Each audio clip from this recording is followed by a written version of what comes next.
Igreja reformada, sempre reformando. Nós vamos hoje falar mais uma vez um pouquinho sobre esse tema. Peço aos irmãos abrirem suas Bíblias, 2 Coríntios, capítulo 10. Farei a leitura dos versos 4 e 5.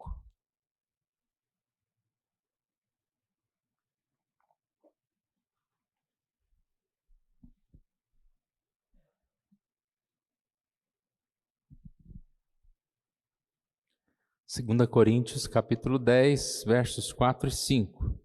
Porque as armas da nossa milícia não são carnais, e sim poderosas em Deus, para destruir fortalezas, anulando nossos sofismas e toda a altivez que se levante contra o conhecimento de Deus, e levando cativo todo pensamento à obediência de Cristo. Nós falamos a respeito da reforma, alguns dados históricos, algum tempo atrás, e lembramos que a reforma protestante, mais do que um levantamento de um homem, ou de alguma ideia nova, foi um despertar do Espírito Santo de Deus na vida daqueles irmãos. E nós também devemos lembrar que a reforma não foi a solução. A igreja estava mal, depois veio a reforma, e da agora para frente está tudo lindo e maravilhoso. Se nós estudarmos a história, nós vamos ver que a igreja, logo depois que houve o avivamento, ela cai por momentos também de esfriamento. Esse é o ciclo. Quem tem acompanhado os estudos de Juízes pode observar muito bem isso. A partir de um momento em que o povo está sofrendo, clama ao Senhor, e o Senhor vem e liberta aquele povo, e de repente o povo esquece a Deus, cai novamente nos seus pecados, e aí o povo clama novamente ao Senhor, e fala: não, Deus, dessa vez nós nos arrependemos, sabemos que estamos errados, e Deus, por sua graça, restaura este povo, e assim é o ciclo, da vida. E nós precisamos, por isso, pensar nessa frase de forma prática. Igreja reformada, sempre reformando. Não a cada 100 anos, não a cada 50 anos, não a cada 5 anos, mas a cada dia, por que não dizer quase que a cada hora. Nós precisamos examinar o nosso coração e mantê-lo firme naquilo que o Senhor Deus quer para nós, naquilo que nós precisamos viver e ter. Reforma, não segundo o mundo deforma. Reforma segundo Cristo, que a reforma é o renovar do Espírito Santo nos nossos corações. Eu dei um exemplo que eu acho que é muito útil para nós, que a reforma, no sentido de reformar uma casa, ou de fazer um novo projeto de algum material, ou um carro novo que seja lançado, sempre há um progresso, novos materiais, a própria arquitetura muda. Agora casa quadrada, casa com bico, casa redonda. E a gente percebe que a reforma, nesse sentido, ela sempre traz uma novidade, e ela segundo os padrões do mundo. Por exemplo, você hoje não vai se vestir como se vestia 30 anos atrás, há 40 anos atrás, Eu estava lembrando que eu tinha umas calças de linho, uma vinho linda, uma branca. Agora você imagina você chegar com uma calça toda branca, brilhante, de linho, A pessoa vai assustar. E aquelas calças que vinham mais aqui, não tanto aqui, Mas que vinham aqui em cima. Hoje é difícil encontrar uma calça, Porque ela está lá embaixo e a perninha grudada, Então, quase que você é obrigado a viver um certo mudar aí de acordo com a moda. A mesma coisa é uma casa que é reformada. Os azulejos, de uma casa, por exemplo, de um banheiro. Existiu um modelo, olha que lindo, todo mundo fazia igual. E o tempo vai passando. Agora não é mais daquela cor, agora é branco, ou agora é desse jeito. As casas, hoje estão ficando cada vez mais conectadas, cheias de dispositivos, câmeras, luzes que acendem, você fala, acende luz, ela acende, né? Então é uma beleza. Quanto que a gente tiver condição de acompanhar, a gente vai, né, acompanhando algumas dessas coisas. Só que a reforma espiritual, ela é exatamente o contrário. Nós não precisamos e não devemos seguir o mundo. Devemos sempre voltar a Deus, voltar à palavra. Sempre analisar se eu ainda continuo seguindo os princípios de Deus, se eu estou amando a Deus ou estou amando ao mundo, se o meu pensamento está cativo à palavra de Deus ou aos pensamentos e filosofias desse mundo. Nós não vamos estudar especificamente esse texto que nós lemos, mas como ele é rico e completo, irmãos. Nós falamos na outra semana que a igreja reformada tem um pensamento reformado, ou seja, começa a reformar no nosso pensamento, como nós pensamos, ou se nós pensamos de acordo com o mundo, como o mundo pensa, ou se nós pensamos de acordo com Deus, com a vontade de Deus. E essa passagem fala que as nossas armas não são carnais, mas são poderosas. Então nós não vivemos com o próprio mundo vive, e nós não precisamos das armas desse mundo, nem para nós mesmos e nem para a evangelização. Mas nós vivemos segundo o Espírito, que é poderoso. Poderoso para quê? Destruir fortalezas. Que são fortalezas? Essas fortalezas aqui são citadas como pensamentos, como argumentos falsos, ilusórios, os sofismas. Lembra que nós falamos? O inimigo quer nos convencer. E ele não vai querer nos convencer, faça errado mesmo. Não, ele fala, não, olha que pensamento bom, novo. Assim que vai ficar melhor. Deus vai se agradar desse jeito. É certo que não morrerás. É certo que vai dar tudo certo. E nós precisamos dessa arma poderosa que é o Espírito Santo de Deus para anular essa arma maligna do inimigo que fala, não precisa disso, não precisa daquilo, não precisa seguir a lei, não precisa obedecer a Deus, isso não é pecado. Nós precisamos do Senhor, porque assim nós vamos tomar decisões conforme a verdade. Vamos confrontar as ideias que são erradas e vamos buscar ao Senhor. Gostaria então de trazer para nós algumas comparações entre coisas que aconteceram naquela época, quando veio esse avivamento espiritual na igreja, e coisas e mudanças que são necessárias dia a dia na nossa vida. A reforma resgatou o conceito do pecado. Resgatou o conceito do pecado. Sabemos que naquela época o pecado estava banalizado, o pecado era aceito como algo normal. Para você ter uma ideia de que alguém diz que você pode pagar, paga tanto aqui que você é perdoado, é banalizar demais o conceito de pecado, né? Então é fácil, faz tudo errado aí durante a semana, depois dá o dízimo lá e fica tudo certo.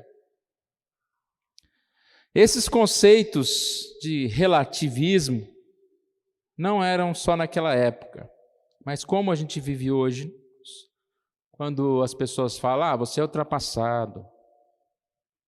Como as pessoas vivem hoje, até quantas vezes sabendo que aquilo é pecado, mas falam, mas é pecado, mas para que eu vou me estressar? Eu quero ser feliz. Percebeu como esse conceito de felicidade tem estragado a sociedade? A gente sempre fala que antigamente a gente tinha mais essa ideia de buscar princípios, obedecer princípios. O seu nome tinha um certo valor. E hoje nós vivemos numa sociedade, não, o importante é ser feliz. Que fale o que quiser de mim. Eu estou fazendo o que eu acho que deve fazer mesmo. Ou seja, perdeu totalmente a moral, né? Faz errado e ainda posta nas redes sociais, né? E fala, pode falar o que quiser, eu não tenho que dar satisfação da minha vida para ninguém.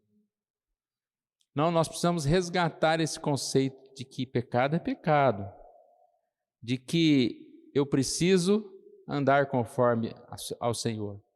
Hoje, às vezes, a gente vê no lugar da confissão, no lugar de reconhecer o pecado, a gente vê um arsenal enorme de desculpas, justificativas, explicações, racionalizações. As pessoas sempre têm os seus motivos para explicar o inexplicável, para se afastar do Senhor. Então, nós precisamos resgatar esse conceito. Não estou falando aqui de forma moralista, ficar acusando os outros. Não adianta ser um fariseu, né? Um saduceu, alguém que só fica apontando os erros uns dos outros. Mas é uma análise pessoal que nós precisamos fazer. A contabilidade própria. Como que eu estou levando a minha vida? Porque, afinal de contas, eu vou prestar contas da minha vida. Então, eu preciso pensar em como está o meu coração diante de Deus. Se eu estou realmente vivendo diante de Deus, ou se eu estou vivendo em pecado e dizendo, está tudo bem desta forma. A Reforma também pregou a doutrina da justificação somente pela fé. A igreja naquela época havia distorcido demais esse conceito. Salvação pelas obras era algo pregado claramente. Então, o que você tinha que fazer, você tinha que pagar, as suas penitências, né? Então, você paga a sua salvação. Vemos que aqueles irmãos que se levantaram, lendo a palavra de Deus, perceberam que a palavra de Deus não diz isso, que a salvação é concedida mediante a fé, pela graça, mediante a fé, que todo o trabalho vem de Deus, não nosso. As obras não fornecem base para a salvação, elas são evidências da salvação. Como que você vai evidenciar? Como que você vai perceber que você mesmo é salvo? Não é nem na vida do outro. É pelas suas obras, é por aquilo que você realmente tem feito de diferença. Aquilo que o Senhor está trocando, né, no seu coração. Agora, não adianta nada eu achar que vou comprar a Deus. Aí eu vou andar bem direitinho, vou fazer uma novena, né? 9 domingos sem faltar e pronto, já deu. Obras não nos aproximam de Deus, não nos salvam. Salvação nos leva a praticar boas obras.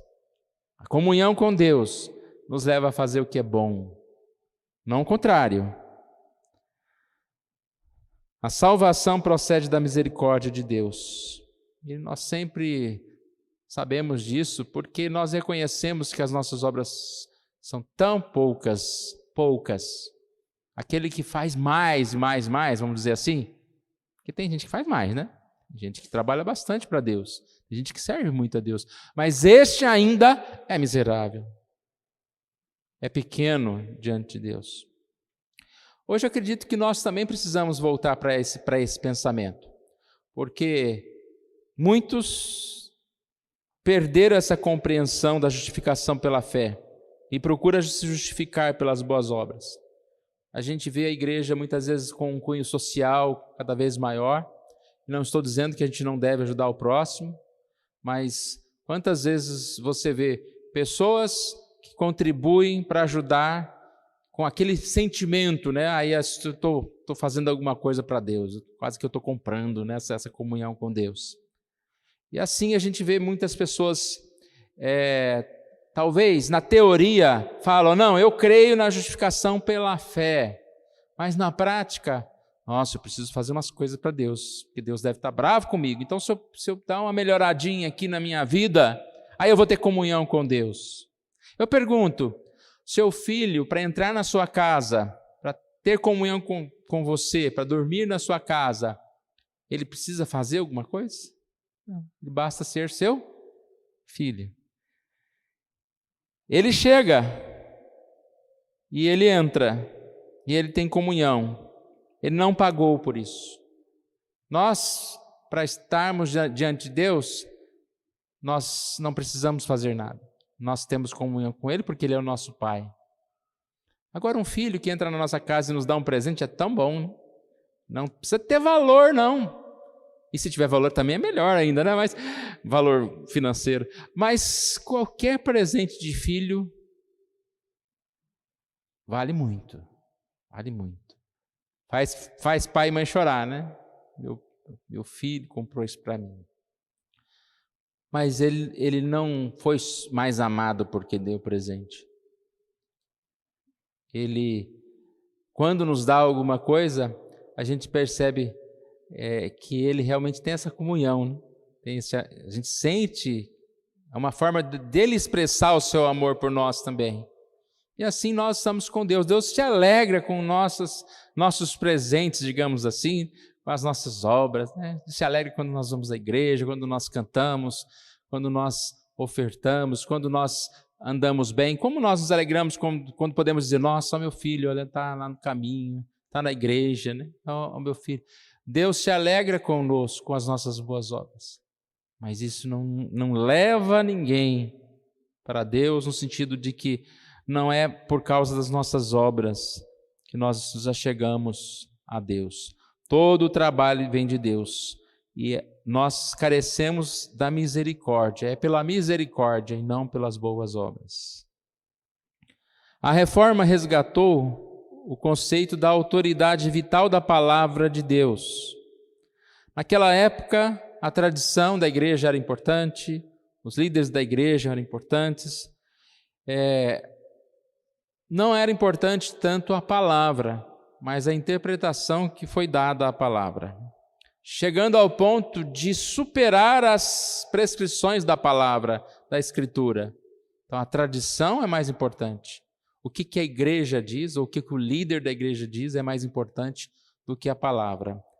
E, naquela época, o que o líder fazia? Quanto mais distante os irmãos estivessem da palavra, melhor para ele, porque ele não seria confrontado. Então, a palavra de Deus era afastada dos devotos, era um livro considerado apenas para os entendidos, né? É perigoso, você não vai entender, é melhor você nem ler. Já pensou? Se essa Bíblia cair na mão de um irmão qualquer, ele vai entender tudo errado, pode deixar que eu explico. E aí eu explico do jeito que eu quero, do jeito que vai favorecer a mim, a minha tradição, a minha constante liderança. E nós pensamos, irmãos, que hoje não é tão diferente disso, porque a palavra de Deus muitas vezes é negligenciada. Um mundo sem padrão, um mundo que se volta a seguir certos padrões de líderes, modelos de igrejas, de denominações. E a reforma, lembra que eu falei no início que a reforma da igreja, a reforma cristã, ela tem que ser só segundo a palavra, ela não pode tentar imitar o mundo, amar o mundo, viver o mundo. E a gente fica um pouco preocupado quando a gente vê a igreja imitando o mundo. Isso sempre aconteceu na história da igreja. Aí você é capaz de chegar numa igreja, numa escola dominical e tem um talks. Já ouviu falar de talks? Ou tem um podcast no lugar do culto de quarta-feira. Ou tem um cenário lindo com telão e qualquer outra coisa no lugar de uma pregação. O que a gente precisa, irmãos, para cultuar a Deus? Nem um microfone a gente precisaria. A gente precisa da palavra, de orações, de cânticos. Eu não estou querendo dizer que a gente tem que abandonar tudo do mundo, né? Apagar a luz e ficar aqui a luz de velas. Não estou dizendo isso. Eu estou dizendo que a gente precisa tomar cuidado para que estas coisas venham substituir o quê? A palavra. Você pode fazer um talks, um podcast, um não sei o quê. Você pode pintar a igreja de preto. Você pode fazer várias coisas. Mas nós percebemos, não generalizando, que muitas igrejas se afastam da palavra e seguem estas coisas. E quando nós vivemos num tempo de afastamento, né, da igreja, quando a gente tem conversado, a gente sai, né, nesse sábado mesmo, a gente estava lá em Apé com outros pastores, e a gente ouve a mesma coisa. A frequência diminuiu das igrejas e tal. Aí a gente percebe, então vamos fazer uma coisa para chamar esse povo, né? Temos que fazer, sim, temos que orar, temos que visitar, temos que evangelizar, mas não basta a gente tentar, não, o que o mundo fez? Agora é podcast, vamos fazer então, para encher a igreja. Agora é transmissão disso, vamos fazer para... Não. Eu preciso da palavra. A gente vê esse distanciamento da palavra, uma preguiça espiritual. Hoje a gente tem tanta facilidade para estudar a palavra, mas quantos... eu prefiro lá na igreja, gosto tanto do pastor, ele fala tão bem, e já está bom, já ouvi a palavra, já entendi, eu confio nessa palavra. Ou muitas vezes... É tão gostoso seguir um padrão já pronto, um padrão que deu certo. Aquela música que eu cantei, que todo mundo cantou, já foi boa, todo mundo sentiu que era boa, agora vai ser bom aqui também. Outras igrejas, talvez no ramo lá neopentecostal, também com seus misticismos, com suas revelações, com o seu jeito estranho de ser, né?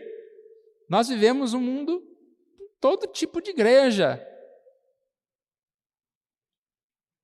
E olha o que a gente vê de novo, distanciamento da palavra.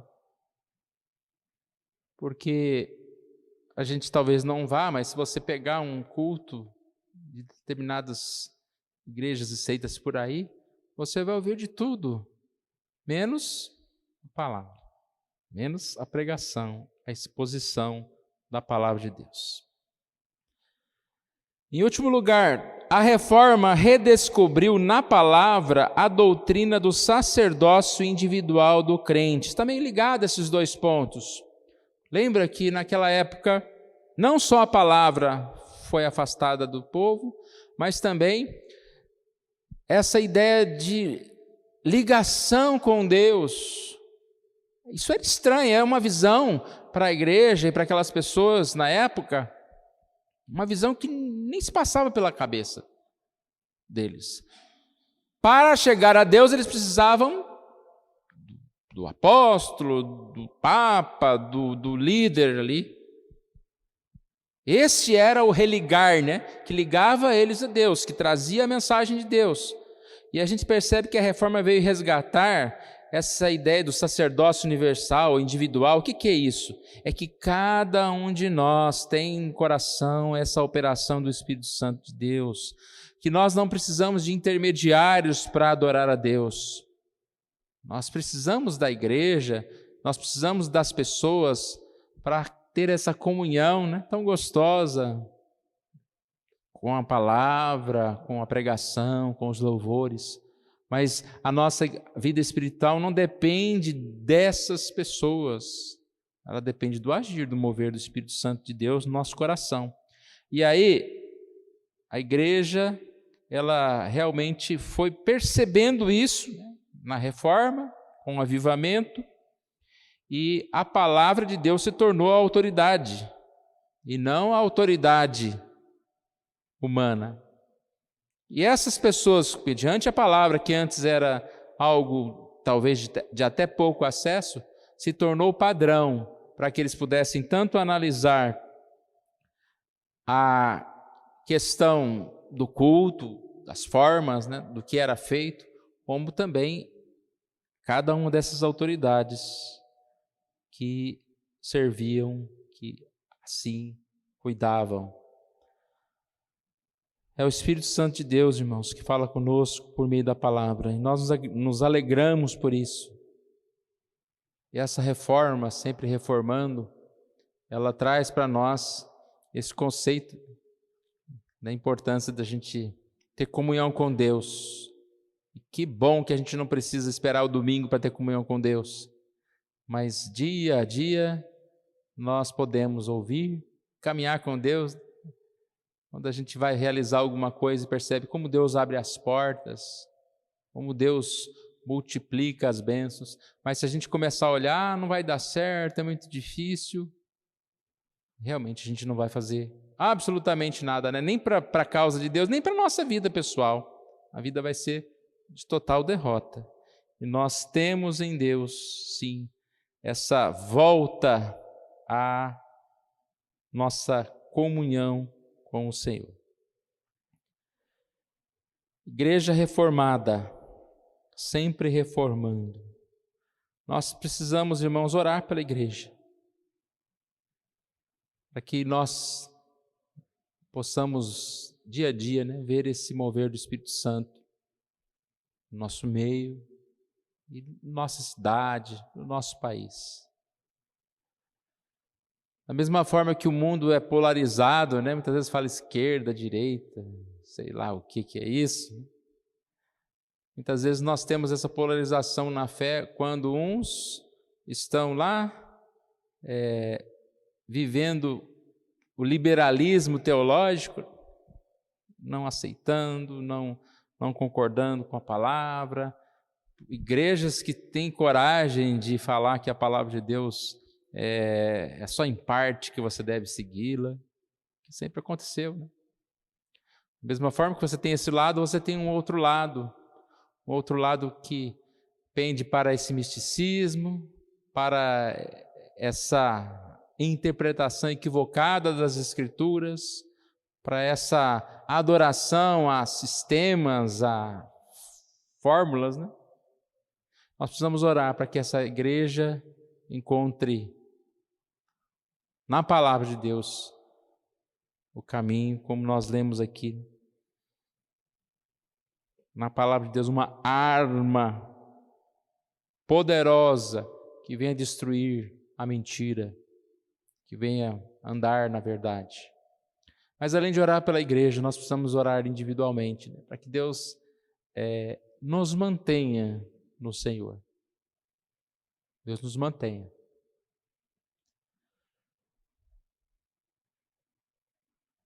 Esse é o 10º ano que eu estou aqui, né? Acho que é. Eu estou tendo uma experiência nova, no sentido de ver pessoas que, quando eu cheguei aqui, eram da igreja. Eu não posso dizer que era crente, agora não é não, mas que eram da igreja. E hoje, só não são da igreja, mas estão afastadas da igreja. Pessoas que mudaram, né? Mudaram. E desses 2 anos para cá, né, a gente tem visto também outras situações. Por que eu estou dizendo isso? Para que você pense nisso. Não é porque você está aqui hoje que é garantia que você estará aqui daqui 1 ano, 1 mês, 6 meses. A permanência está na oração, no Senhor, nessa busca constante. Tem pessoas que poderiam estar muito fortes, né? Ser até líder da igreja. De repente você ouve histórias dessa pessoa totalmente afastada de Deus. Mas também, mais do que orar para não nos afastarmos, é orarmos para que Deus aponte na nossa vida se há alguma coisa errada, que nós estamos convivendo com ela, sem nos preocupar.